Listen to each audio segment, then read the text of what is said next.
अस्सलामुअलैकुम नाजरीन, PC world news से मैं हूँ रिदा सिंधु। फैसलाबाद डिप्टी कमिश्नर मोहम्मद अली ने मिल्लत रोड पर चक 195 रेबे में कायम आरसी मवेशी मंडियों का तफसीली दौरा किया और महकमा सेहत, लाइव स्टॉक और दीगर महकमों के काउंटर्स पर दस्तियाब सहूलियात का जायजा लिया।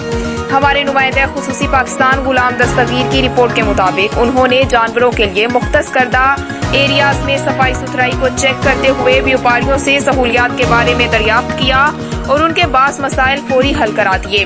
उन्होंने मंडी के दाखिली रास्ते पर टेम्परेचर गन की मौजूदगी और सैनिटाइजर की दस्तयाबी को भी यकीनी बनाने की ताकीद की और कहा कि इंसदादे कोरोना SOPs पर हर सूरत अमल दरामद होना चाहिए।